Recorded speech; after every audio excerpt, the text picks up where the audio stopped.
Жұбайлар шаттығы. Мұхаммед Ахмад Канаған. Жүкті әйел және босану. Кіріспе. Арасында отбасының бір қызығы перзент екені анық. Ерлі зайыптылар отау құрған соң балалы болуды армандайды. Аллах тағала ораза аяттарында: "Ал енді әйелдеріңе жақындасыңдар, Аллахтың өздеріңе жазған талап етіңдер" деген. Бұл Рамазан айының түндерінде әйелдеріңмен жақындасыңдар және бұл арқылы Аллах өздеріңе жазған баланы үміт етіңдер деген сөз. Мұсылман адам өзінің тегін жалғастыратын, тірі кезінде де өлгеннен кейін де өзіне дұға жасап отыратын ізгі перзентті қалайды. Игі мүміндер Құран кәрімнің Фурқан сүресінің 74 аятында: "Олар: Раббымыз, бізге жұбайларымыздан, ұрпақтарымыздан қуаныш, шаттық сыйла, сондай-ақ бізді тақуалардың алды ет" делінген үкімге сай дұға тілек жасайды. Игі ұрпақ Аллах тағаланың берген үлкен нығметі, ал жаман ұрпақ иманы кәміл адамды күйзелтуші күйік. Аллах тағала мүмін ата-ананың балаларының мойындамауы мен адасуы себепті қалай қиналатындарын, ал енді әлдекім әке-шешесіне: "Тух, екеуіңді мені қайта тіріліп шығуыммен қорқытасыңдар ма? Расында менен бұрын қаншама нәсілдер өтті ғой, олар тірілмейді" дейді. Әке-шешесі Аллахқа жалбарынып: "Саған нендей өкініш, иман келтір. Күдіксіз Аллахтың уәдесі хақ" дегенде ол: "Бұл бұрынғылардың ертегісі ғана" деді деп баян еткен. Ал игі перзент: "Раббым, өзіме, әке-шешеме берген нығметтеріңе шүкірлік етуімді, өзің разы болатын түзу амал істеуімді маған нәсіп ете көр. Мен үшін ұрпақтарымды түзе. Шын мәнінде мен тәубә қылдым. Әрине мен бойсұнушыларданмын" деп өзіне де, әке-шешесіне де, ұрпақтарына да дұға етеді. Бұл тарауда көп адамның көкейінде шешімін таппай жүрген істер мен мәселелер жайлы баяндалып, оларға байланысты шариғат үкімдерін жеткізу үшін жүкте болу, емізу жайында әңгіме қозғалады. Жүкті әйелдің сауабы. Өзгелерге қарағанда аналардың дәрежесі биік болары ақиқат. Аналар балаға байланысты қаншама қиындықтарды бастарынан өткеретін болғандықтан, Аллах тағала адам баласына, ата-анасына жақсылық жасауды өсиет еттік, яғни бұйырдық. Өйткені шешесі оны 9 ай зорға көтеріп, зор қиналыспен босанады. Сондай-ақ оны, яғни нәрестесін, бойында көтеру мен емізуін тоқтатқанға дейін мерзімі 30 ай деген. Әйел бойына біткен баласын 9 ай бойы қиналып көтеріп жүреді. Оны қиналып босанады. Демек, жүктілік қиындығын, босану ауыртпалығын және емізу мен омыраудан айыру міндеттерін басынан кешіреді.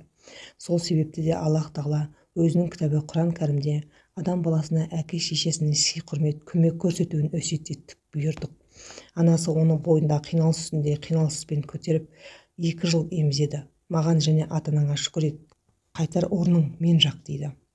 Анаң басынан кешіретін қиындықтары әкенікіне қарағанда көбірек. Сондықтан ананың хақы басымырақ әрі жақсырақ жасау нәсібесінің көп бөлігі ана үлесінде. Әбу Хурайра, Аллах оған разы болсын, бір кісі Аллах елшісі, Алланың игілігі мен сәлемі болсын, келіп: "О Аллахтың елшісі, менің жақсы қатынасыма, қамқорлығыма адамдардың қайсысы лайықтырақ?" деп сұрайды. Аллах елшісі, Алланың игілігі мен сәлемі болсын, оған: "Анаң" деп жауап берді. Әлгі адам: "Сосын кім?" деп қайта сұрағанда ол: "Алланың игілігі мен сәлемі болсын, анаң" деп қайталайды. Ол адам тағы да: "Онан кейін кім?" дегенде Аллахтың елшісі, Алланың игілігі мен сәлемі болсын, тағы да: "Анаң" дейді. Ол қайтадан: "Сосын кім?" дегеннен кейін ғана Аллахтың елшісі, Алланың игілігі мен сәлемі болсын, "Әкең" деді деген. Әлбетте, бұл хадистің мәні әкеңнің орнын төмендетіп, құқын кемітіп отырғаны емес. Өйткені әкенің өз баласында үлкен хақы бары даусыз. Дегенмен Аллахтың елшісі, Алланың игілігі мен сәлемі болсын, бұл хадисте әйел баласының әлсіз келетінін ескерген.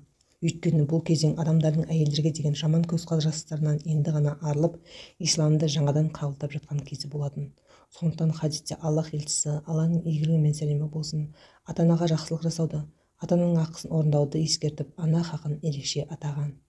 Шын мәнінде Аллах тағала перзенттерге ата-аналарына жақсылық жасауды парыз еткен. Сонымен қатар оларға жақсылық жасаған перзентіне үлкен сауап жазылатынын айтқан. Ал ата-анаға қарсы келу харамға жатқызылған әрі үлкен күнә саналады. Аллах тағала: "Раббың өзіне ғана ғибадат етулеріңді, әке-шешеге жақсылық жасауларыңды әмір етті. Ал егер ол екеуінің бірі немесе екеуі де қастарыңда кәрілікке жетсе, тух деме, кейіс білдірме. Сондай-ақ ол екеуіне зекіме де, ол екеуіне сыпайы сөз сөйле, ол екеуіне кішірейіп мейірім құшағын жай да.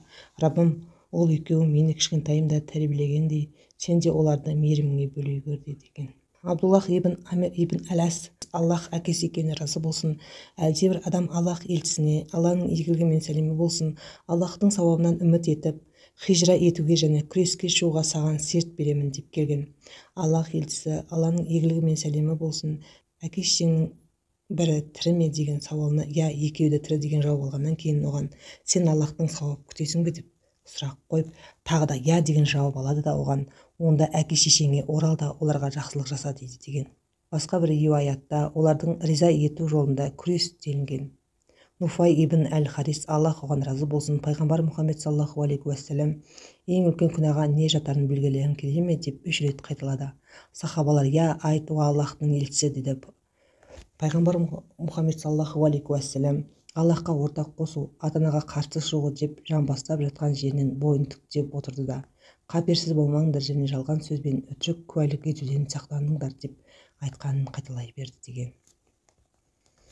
Перзент сүю. Адам баласы табиғатында қыз баладан гөрі ұл баласының болғанын іштей тілейтіні белгілі. Тіпті жұрттың көбі тұңғыш перзентінің ұл болғанын ашық қалайтыны да рас. Аллахтың берген перзентіне қызына наразы болмаса, бұл істе күнә жоқ. Аллах тағала қандай перзент берсе соған қанағат ету керек. Ол бала үшін қуанып, қыз бала үшін қайғырудың мәні жоқ. Аллах тағаланың сыйға берген перзенттерінің қайсында жақсылық бар екені бір Аллахқа ғана мәлім. Тіпті мұндай ұлдың бар болғаннан жоғы жақсы еді деп күйініп жүрген адамдар да бар. Ал ата-анасына жақсылық жасап, берекеге келтіріп, ризалығына бөленіп жүрген қыздар қаншама. Шындығында бұл исламнан бұрынғы жихилият дәуірінен қалған жаман әдет. Аллах тағала егер олардың біреуі қызбен сүйіншіленсе, әйелінің қыз тапқанын естісе, оны ашу қысып, беті қап-қара бола бастайды. Өзіне берілген жаман хабардың салдарынан елден жасырынады. Оны қорлыққа шыдап асырау керек пе, немесе топырақ көміп тастау керек пе, олар нендей жаман үкім берді деген.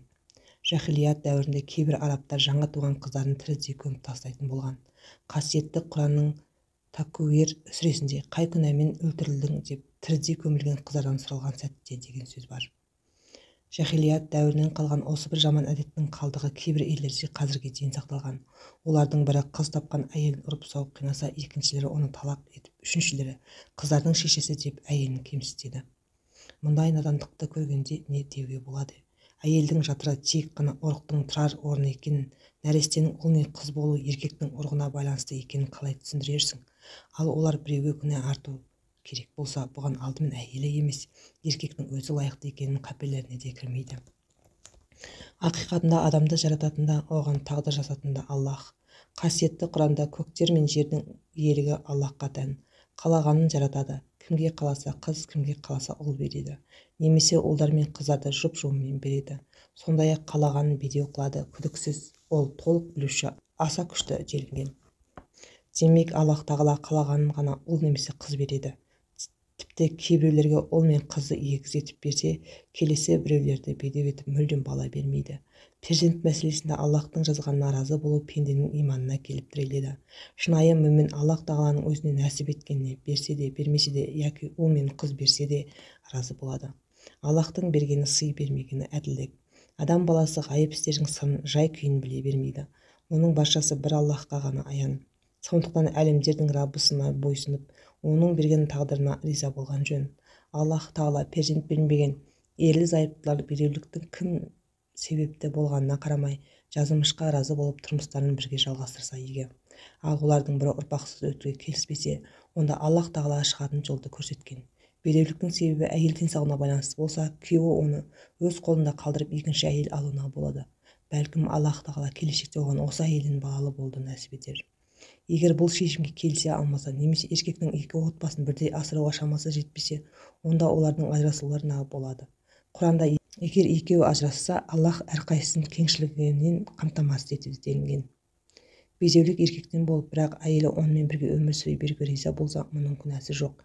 Егер әйел басқадан перзент көрермін деген үмітпен жақсы жолмен ажырасуды талап етсе және шын көңілмен мойнындағы хақтарды қайтарса, онда еркектің әйелін тыйым салуға құқы жоқ.